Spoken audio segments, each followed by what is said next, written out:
Hello, you've caught me in my den. Have you ever made a den? Somewhere where you've taken all the cushions and you've just made somewhere really secure and safe to be in. My friend Rob and his son Vince made the most incredible den. Let me show you it now. Did you say den?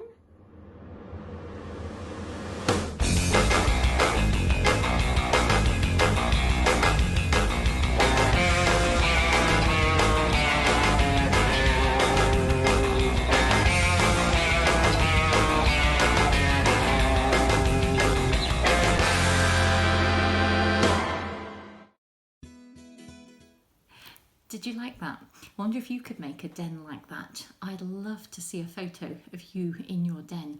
Maybe you could make one when it's all sort of dark and wet and horrible one afternoon when you're not doing anything else, and maybe Mummy or Daddy could take a photo and show us all so that we can see you in your den.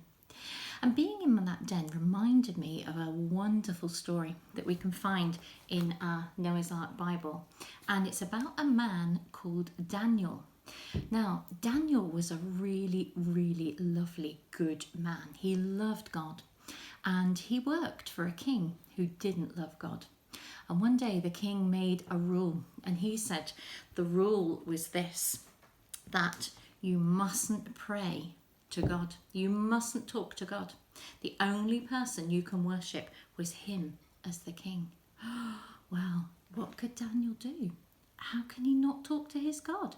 I can't imagine what it would be like not being able to pray and not being able to talk to God. And so Daniel, he carried on.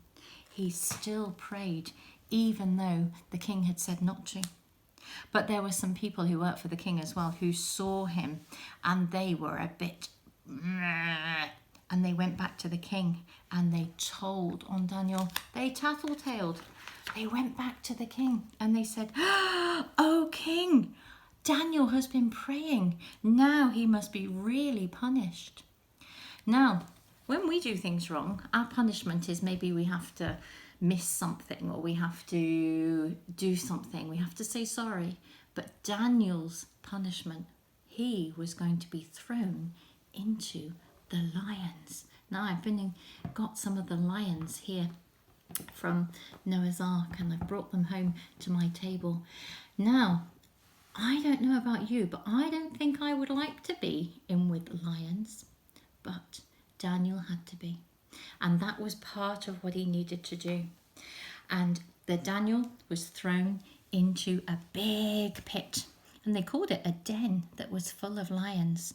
Now, that's not really the best place to be, is it? Because the lions, some of these lions look a bit hungry, I think. Do you think Daniel would he be tasty? But do you remember I said that he loved God and God loved him?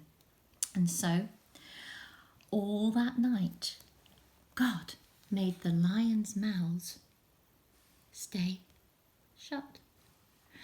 They didn't roar. They didn't do anything. They certainly didn't bite him or eat him or scratch him or do anything. And the next day, when the king went to see how Daniel was, he was so thrilled to find that Daniel was still alive. You see, God had sent his angel to protect him and keep the lions from hurting him. And the king, King Darius, after that said, "Right, Daniel's God must be the God that we need to worship. He is the one who has kept Daniel safe." And you know, that's still the same God that we worship today, the one who keeps us safe. Fortunately, we don't have to have lions around, but sometimes we can feel a little bit unsafe, can't we? We can feel a little bit worried. We can feel like things aren't going quite right. But all we have to do is remember that we love the same God as Daniel did. And Daniel's God kept him safe from lions. Our God will keep us safe from everything. I loved your pictures of your lighthouses that you did last week. We saw so many, and just like that picture of a lighthouse of somebody who's going to be really safe for us, that's what God is like. And as we think about this story, I wonder if you, after you've made your den, would like to make a mask of a lion or something so that you can remember this story. Now, I've just been down my cupboard to have a look at some things, and you can do this just as you like from all the things in your cupboard. And I found a paper plate, and very carefully, just before I came on, I've cut the holes in because you don't want to spend time watching me cut them. Ask Mummy or Daddy to help you cut them. And then the paper plates, they've already got the lines. So if you've got nothing much else, you could just get some yellow pens and just colour in some of the lines and make it like a lion. Now, I wonder if you've got better felt pens than I have, but I've got a few here. And so that's one thing you can do. You could, if you've got any yellow wool, you could cut up some bits of yellow wool, and I'm not going to do lots of things. I'm just going to give you some ideas. My lion's going to look pretty funny because he's going to have all sorts of things on him. So if you don't want to do the colouring in, you could just cut up some wool and stick that on instead. That would be really good. Or maybe you've got some yellow paper or some orange paper, and you could just cut up some little strips. I'm just going to cut up a few and cut them in half. I don't think, well, it depends how big you want your lion's mane to be, doesn't it? But you could just put some glue around the edges, and you could put some sticks and paper on it. Let's do some yellow. Oh, look, I like the look of this. If you haven't got these colours, you could just get your pencils out and just colour it in completely. You might even have one of these. Now, I got this because I had some lemons in the week.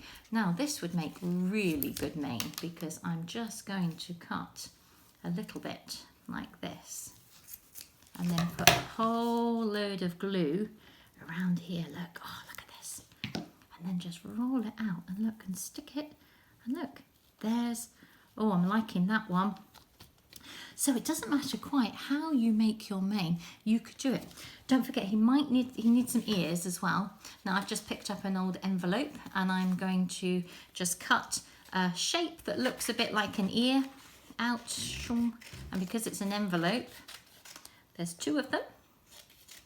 And then just going to put a bit of glue. Oops. I think I'm going to stick them underneath. There we are. So that when I come to put the rest of my mane on, there we go. There we go. So it's quite hard doing it upside down, but can you see it's starting to look a bit like a lion now? So we need a nose, don't we? I think the best way to do a nose is to do, just below, is to do a triangle and colour it in. And then do a line and go that way, and a line and go that way, and then give him a few little dots. There we are. And he's starting to look quite lion-like. I'd love to see your lion masks. I'm going to finish this one, and I'm going to put a picture of it down below this video so that you can see it. I'm not quite sure how I'm going to finish it yet, so you'll have to have a look and see what I do. But just before we go, let's just pray, shall we? Jesus, we thank you that you are so amazing. You can even make the lion's mouths stay quiet and stay shut so as not to harm Daniel. And we thank you that you are the same God. You still love us just as much as you love Daniel and kept him safe, and that you will keep us safe.